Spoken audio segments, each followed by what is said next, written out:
Welcome to the Tipping Point Show. I'm Jimmy Evans, and I have an interview today with Rabbi Jonathan Cahn. I believe he is the most fascinating prophetic voice today, and we're going to be talking about his book today, The Mystery of the Shemitah. Absolutely fascinating interview. Let me just remind you before we go into that interview, we have the conference, the Tipping Point Prophecy Conference, coming up September 17th right here in the Dallas-Fort Worth Metroplex at Fellowship Church, from 9 a.m. to 5:30 p.m. They're on September 17th. We'd love to have you join us. We have Rabbi Jonathan Cahn, myself, Dr. Mark Hitchcock, Greg Laurie, Billy Crone, Pastor Ed Young.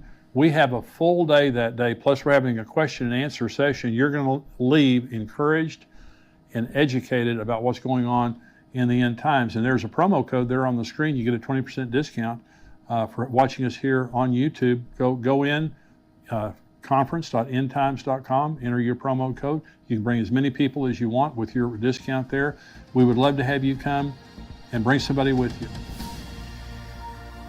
It's my great pleasure today to introduce Rabbi Jonathan Cahn, joining me here to talk about his book, The Mystery of the Shemitah. I introduce him as what I believe is the most profound prophetic voice of our generation. His book, The Harbinger, the first book that he wrote, which became a New York Times best-selling book, along with many others that he's written. It's just revelation. It's just amazing revelation for our generation. And so Rabbi Cahn leads Hope of the World Ministry, an outreach, international outreach of teaching, evangelism, and compassion that reaches needy people all over the world. He also leads Jerusalem Center, Beth Israel, a worship center made up of Jews and Gentiles, just outside of New York City in Wayne, New Jersey. Rabbi Cahn, thank you for joining me today. It's always a blessing, Jimmy. Always a great blessing. Well, you were so gracious to me. I called you many years ago. I woke up at 3 a.m, completely wide awake. Could not go back to sleep. And I woke up and turned on Christian television. You were there talking about the Harbinger. And we were in New York City in December after 9/11. And it was just unbelievable. You know, they were still burning in the basement there at 9/11 Ground Zero. And it was a different city. I mean, it was just, everything was different in the wake of 9/11. And I remember when I woke up and you were talking about the Harbinger, it was absolutely mind-blowing. And I called you, came to New York City. You took me all over the city. We went to all the different scenes and talked about, you know, all that had taken place. And I remember just thinking to myself, I can't believe that this had something to do with the Bible.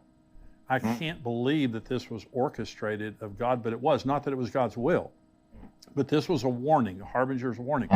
And you talk in your book, The Mystery of the Shemitah, and I'm going to recommend that everyone get a copy of this book. It's absolutely fascinating. By the way, this is an updated edition that has 5 new chapters, but in the subtitle here, it says the 3,000-year-old mystery that holds the secret of America's future, the world's future, and your future. And so, Rabbi, thank you for joining me today. And I just want to ask you, just beginning with the concept of Shemitah, because for a lot of people that are not Jewish, they don't understand that concept. What is that? Yeah, even probably most people who are Jewish don't understand the concept.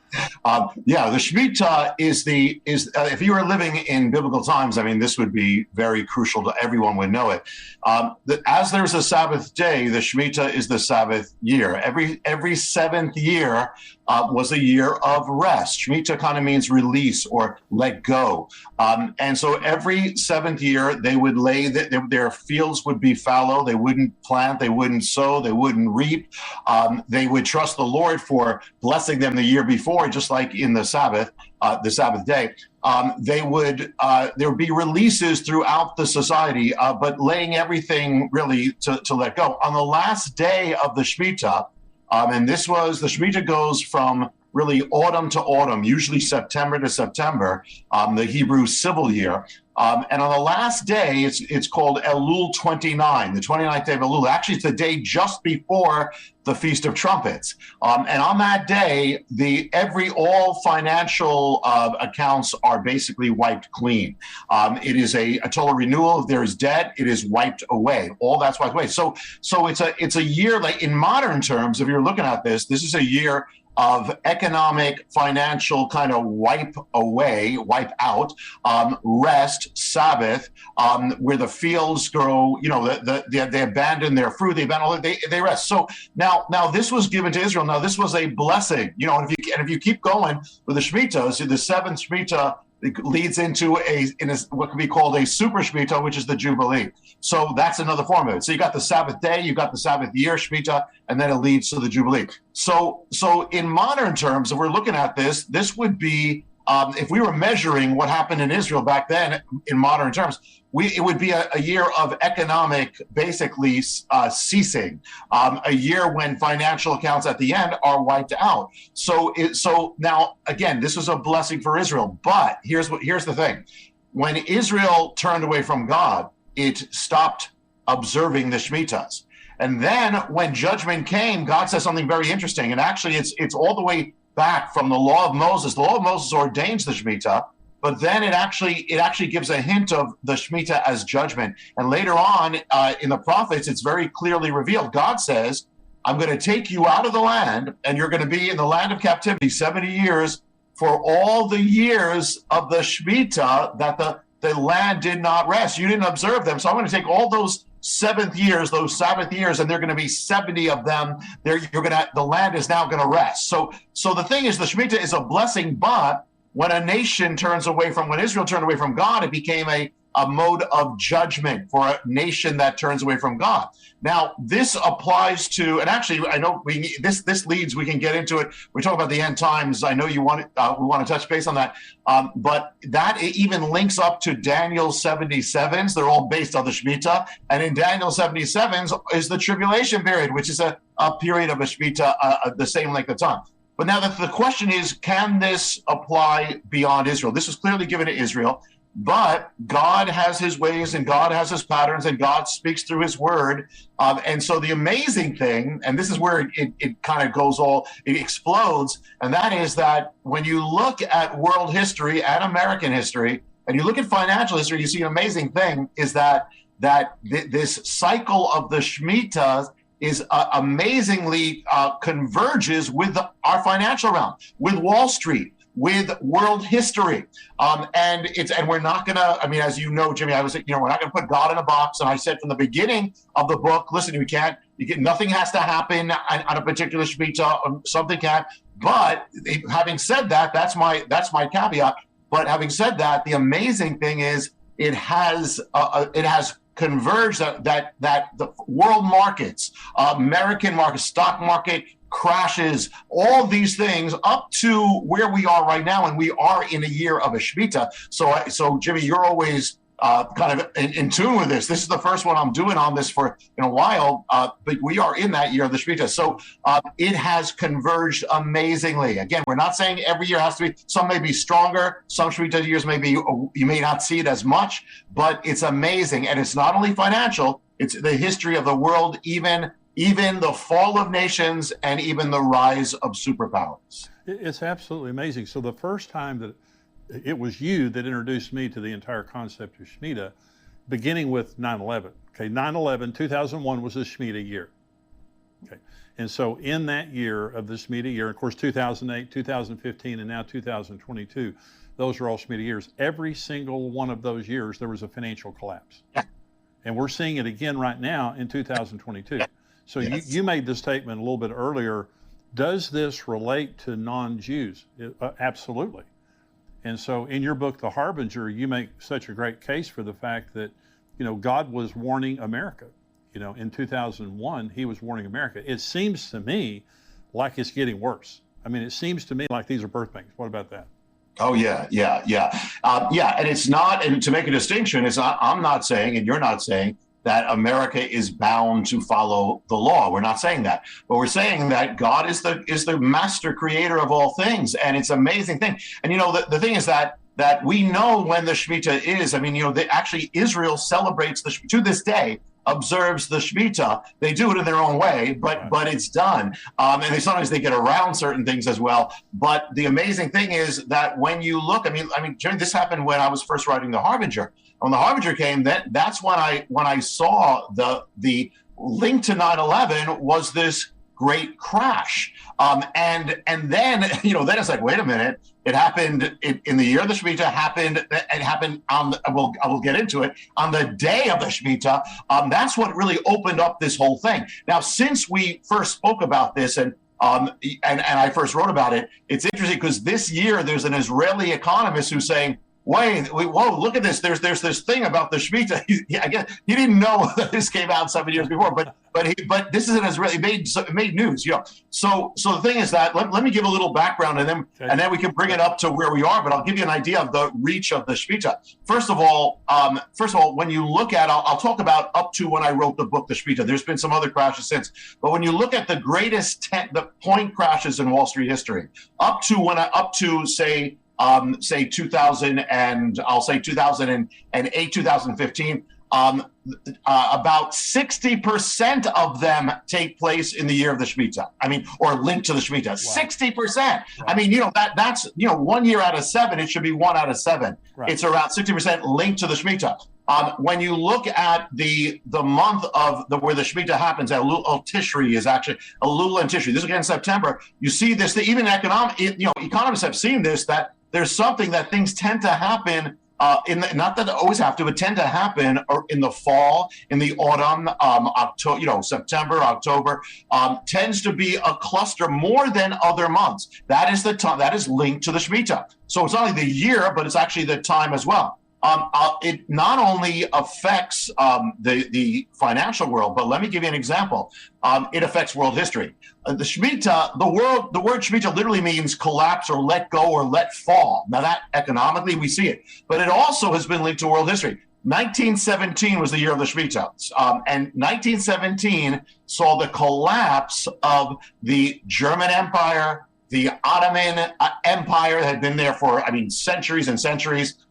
The Austro-Hungarian Empire collapsed, the Russian Empire collapsed, all these things affecting world history. And it was the year that America enters into the world stage. So it's a fall and it's also a rise at the same time. When you look at now another Shemitah, and this is 1938, that you see the beginning, the seeds of the Second World War. That's the first invasion that Hitler makes, or he annexes Austria, then the next year invades Poland. And it goes all the way to 1945, the end of the war. That's another Shemitah. It's a 7-year period. The Holocaust is studied as beginning in 1938, Kristallnacht and all these things. That's the year of the Shemitah. It ends 1945, 7-year cycle, Shemitah. At the same time, it not only, it's, at the end of 1945, you have another collapse. You have the collapse of all the colonial empires begin collapsing in the year of the Shemitah. And you have the rise of America and the rise of Russia, the Soviet Union. That happens in the year of the Shemitah. In fact, the Second World War ends in Japan, ends within days of Elul 29, the ultimate thing. The first event of the Cold War was a victory march, celebrating the end of the war by Russia in Berlin. And that happened on the day of the Shemitah, Elul 29. So we're also seeing world history, the rise and fall of nations. But and there's another thing I'll just throw in. We don't have to get into it, but I'll throw in that there's even a mystery that links to the towers that nations build are linked to the Shemitah as well. And of course, 9/11, that all converges with the Shemitah, with the attack, with the tower. And if you want, we can get into what happened on 9/11 or link to 9/11 with that Shemitah. Well, let's begin with 9/11, because you and I, we were at ground zero. We were at the church where the sycamore fell. Yes. And they replaced it with a cedar. Yes. And it was the worst looking tree you've ever seen in your life. It was. We were both looking at it. It was dead, basically, and I think it ended up dying. But that was a part of the vow that I think it was Isaiah 9:10. Yeah. That you've torn down our towers. We're going to put up dressed stone. The sycamores have fallen. We're going to replace them with cedars. That was part of the vow. Talk about that. Yeah. Well, that is the beginning. That's what started it all, Jimmy. I was standing at ground zero, and that's when I saw the remains of the sycamore. And at that point, I didn't know significance, but something said that this, like the Spirit saying, this is significant. You have to search this out. And when I went home and I started searching out the sycamore, and then I was led to Isaiah 9:10, And then it was like the next thing and the next puzzle piece and the next puzzle piece. And the next, it kept getting bigger and bigger and bigger until it became what became the Harbinger. And it is basically, in a nutshell, for those who don't know the Harbinger or know what the mystery is. And by the way, it has not stopped. I know we're gonna do a program on that. It has not stopped. But the thing is this, it's the pattern of judgment is years before a nation's judgment or destruction comes a warning strike. Right. It comes in the form of a strike on the land. Happened in the case of Israel, the southern kingdom, in 732 BC when the Assyrians made a strike in the land. Happened in Judah when Babylon came in 605. Happened even the Romans came in, and then there was a withdrawal. Then there's a time period the nation is given to turn back to God. And in all the cases, it didn't turn back to God. And then comes the judgment, the greater shakings and destruction. So the first sign is this attack. Well, it happened in America on 9/11. And the amazing thing is that from that event come all the signs of the harbingers linked to Isaiah 9:10. Now, Isaiah 9:10 is what happened when the first strike came on ancient Israel, and they responded. Instead of repenting, they made a vow, which Isaiah records. And he said, this is what you alluded to. They said, the bricks are fallen, meaning that, the buildings have been collapsing and they've fallen, but we will rebuild with quarries. So we're coming back stronger without you, God. The sycamores has been struck down, as you said, and we will plant cedars, a stronger tree. We're coming back stronger without God. Well, they made that vow. And then God says, basically, okay, if that's what you're going to do, this is what's you're heading into judgment. Well, when 9/11 came, this is the first sign of it.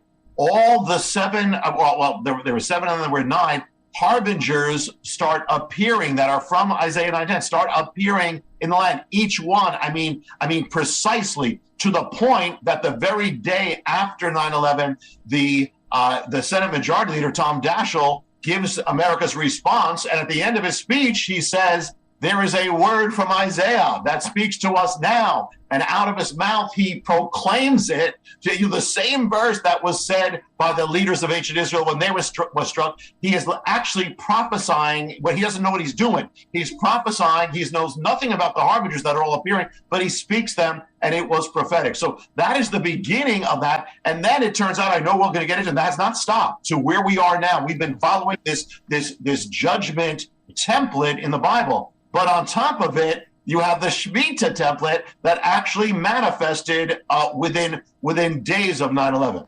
You can't make that stuff up. It's unbelievable. It's uncanny. But also in the Western mind, we think if something's happened, it can't happen again. In the Jewish mind, since it happened, it's going to happen again. And so what's happening is we're seeing God in His mercy. It's a merciful thing. Yeah. That He warned us in 9/11, but the poll that came out last week, the Gallup poll is fewer people today in America believe in God than ever before. It's dropped like 6 percentage points. So we're not turning back to God. I mean, some people are, but in general, we're not turning back to God. So let's come current. Yeah. 2022 is a Shemitah year. And I know you don't set dates, but what do you think about where we are in related to the Shemitah? Because once we finish 2022, the next one's going to be 2029. So what do you think is going to happen? Yeah, well, a few things, and to say, and you alluded from the Shemitah of 2001, then the Shemitah of 2008, and the Shemitah of 2015. People don't realize as much. Every one of them have seen crashes, right? Or every single one of them. And 2001 and 2008 saw the most dramatic on the days. I mean, mind-boggling. And again, all right. So here's the caveat is: listen, I'm not saying God has to do anything. Be ready either way. However, be ready. And the thing is, the interesting thing is, and you also alluded to that, is we have already seen the signs of it. Right. I mean, what's happened is the stock market has been rising since the last Shemitah. It had a because of COVID, of course, there was an immediate collapse, but then that recovered pretty quickly. But then if you keep going, then it's kind of going up and up and up and up. And then comes the beginning of the Shemitah of this starts in 2021. It's the end of that year. It starts in September, October. Remember, that's always the time of the Hebrew civil year. So that starts around about 2 months later. I believe it's the S&P 500 starts going down. It starts reversing. January, the Dow Jones Industrial, the very beginning, starts going down. So it's been going down. It's been going down. Our economic problems are now are now cascading. Yeah. We have inflation. We have not seen this inflation in 40 years. Yeah.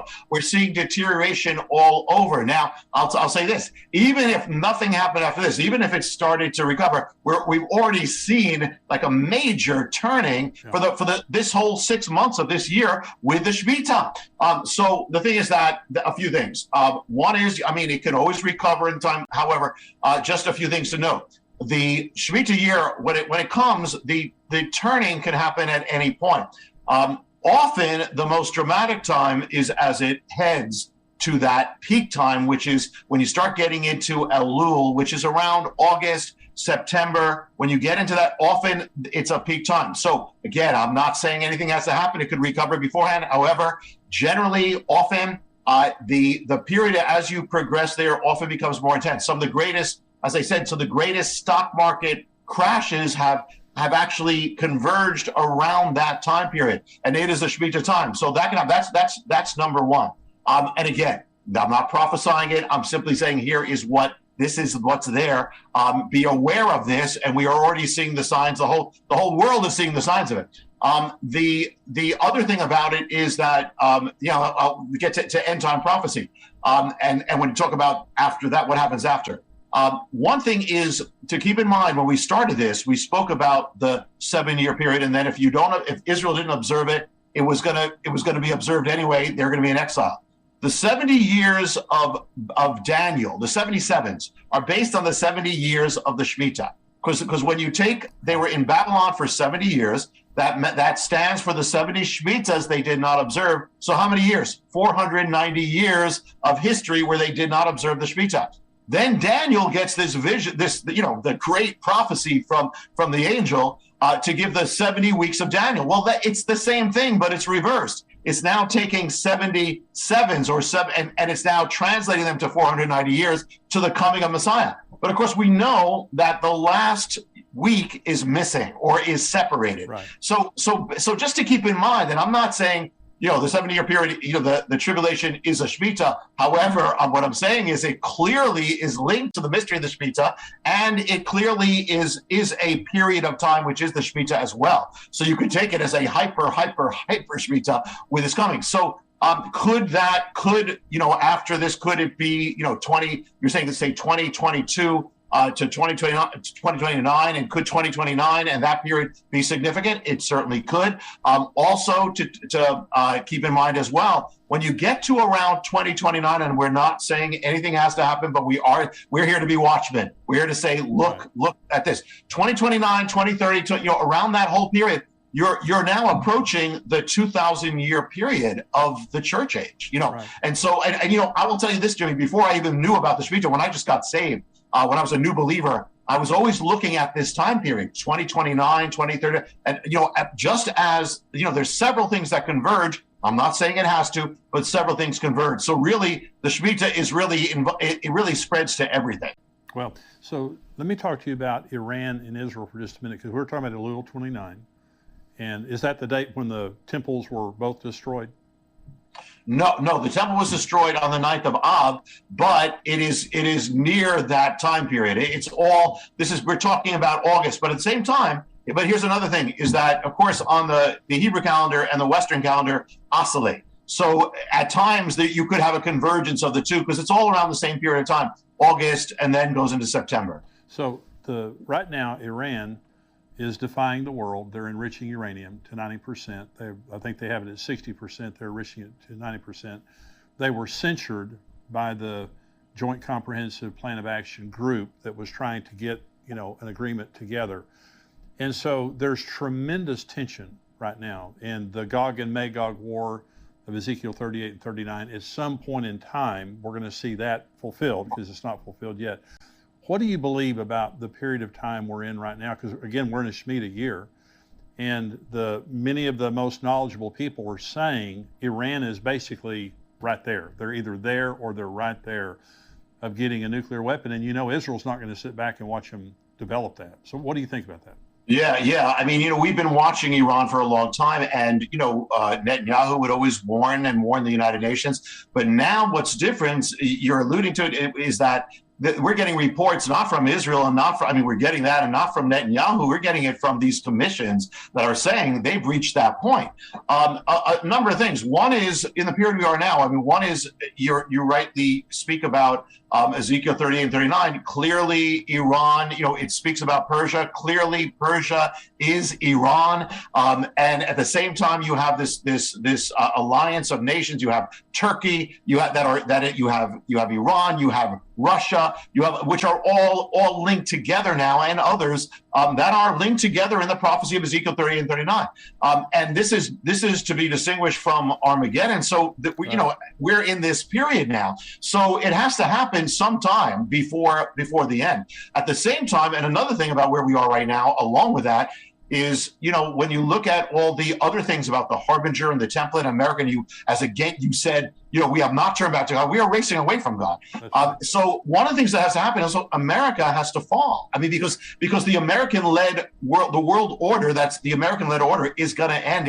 That's not the same as the very end that we read in the Bible. Right. So somehow we're going to see a collapse. Now, the Shemitah is a time, as I noted at the beginning, when you have seen collapses. The great collapses of empires have happened on the Shemitah, World War I and World War II. So could a collapse of America happen linked to a Shemitah? Yes. I mean, and the thing is, listen, we are already deteriorating economically. Our position in the world, our enemies are rising. China is rising. Others are rising. So we're already in the neighborhood. So you're right, it could. And we are going to, I will say this, we are going to, if America doesn't turn back, which it's not looking like that now, we are going to see a collapse of the entire world order. Yeah, we're seeing it right now. You look at what's happening in the oil market right now. We're begging oil from around the world, because of, failed policies, and also we're in the withdrawal from Afghanistan, just showed glaringly the lack of leadership and really the lack of God's blessing. We look like we're losing it because we're losing it. And it's not because there's millions of Christians out there praying and seeking God, because I know many of the people watching right now care about God, whatever. What would your word be as we watch our nation decline? We're on the brink of collapse. What would your word be, Rabbi, to just the individual out there? They love God. They're waiting for Jesus to come. What would you say to them? Yeah. And you mentioned the withdrawal from Afghanistan, which is a whole nother thing, which is actually a harbinger. Maybe we'll talk about in another program, but it's not in any book, or it's not even in the movie, because it happened after that. But here's the thing. Ultimately, listen, we are living, in dramatic times. We are living in times that are hostile to God. It's increasing all the time. But the Bible said this was going to happen. We knew this was going to happen. So we can't panic because it's happening. God said it. So it says God is still on the throne because what he said is happening. But the second thing is, we pray often. A lot of believers are praying, I wish I could live in biblical times. You're in biblical times now. Right. And these are the same times that Jeremiah lived in, that Paul lived in. They didn't live in a Christian culture. They lived in a culture that was hostile to Christianity. So the thing is, it doesn't stop our mission. It doesn't stop your call. In fact, it makes it all the more important. Number one, we do have to pray for revival, because it's the only thing that can save America. If my people, we have to, and we also have to start living in revival, because that's something that we have control over. And we have to be the lights. But the other thing is that, listen, if the dark is getting darker, you are the light of God. You have to get brighter. This is the time that we have to stand without compromise. We have to stand all the more. This is the time that actually makes people great. These are the great testimonies on these times. So God is saying, it says the eyes of the Lord are searching the entire earth, looking for the one whose heart is his. He's going to make himself powerful for that one. You be that one. God will lift you up. God is not stopped. God's purposes do not have a pause on them. It is, to me, even though it's challenging, these are also the greatest times. These are the most exciting times. You need to rise to your call with no compromise, all out. I have decided to follow Jesus. No turning back. No turning back. I love it. That's fantastic. Now, thank you for joining me. You're going to be with us in September 17th. We have our Tipping Point Prophecy Conference. You're going to be with us. Thank you for coming to be with us. And you're going to have a special message for that day. Any word you want to say about that?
Well, I'm looking forward to that. First of all, I believe that when that happens, this is going to be, this is the autumn of it's going to be, I believe it's going to be a dramatic time in many ways. So I believe it's going to be crucial I'll be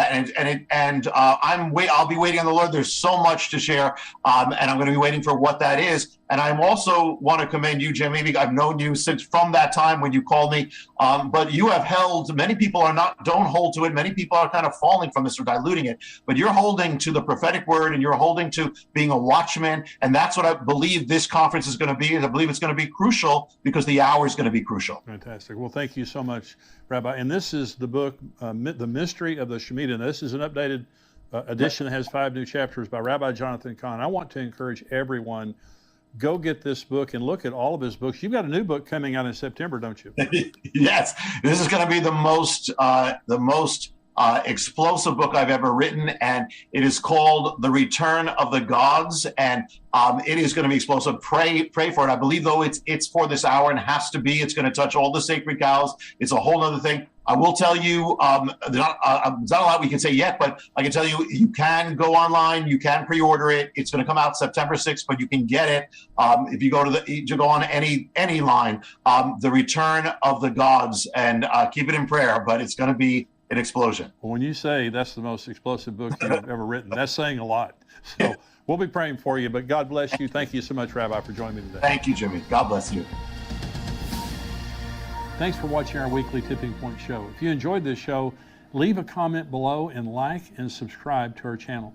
For access to our full show and other great End Times content,